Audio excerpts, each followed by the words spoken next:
এখন আমরা ইসলাম এখন আমরা এসে পৌঁছেছি নাকো মনেস্ট্রিতে। তারপর পর এবার নাকো মনেস্ট্রি পুরো বাইরের, মনেস্ট্রির বাইরে যে পর্বত শ্রেণী মাথা তুলে দাঁড়িয়ে আছে সেটা একবার দেখুন।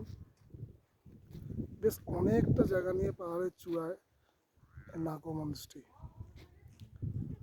অনেকটা জায়গা আমি দেখাচ্ছি এই ভিডিওর মাধ্যমে। আমরা বুঝতে পারছেন প্রায় অনেকটা চওড়া জায়গা পাহাড়ের চূড়ায়। এখানে মনেস্ট্রির ইলেকট্রিসিটির জন্য অনেক সোলার প্যানেল লাগানো আছে।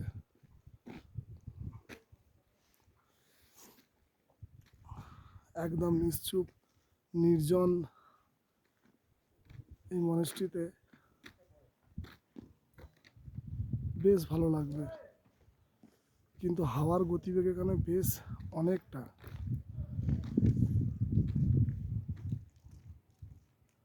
গাড়ির ভেতরে অনেকটা গরম লাগলেও এই মনেস্ট্রিতে এসে হাওয়ার বেগের কাছে আবার টুপি পরতে হচ্ছে।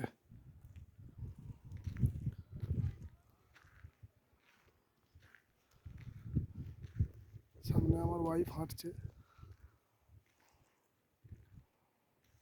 তবে এই মনেস্ট্রিতে কাউকে দেখতে পাচ্ছি না।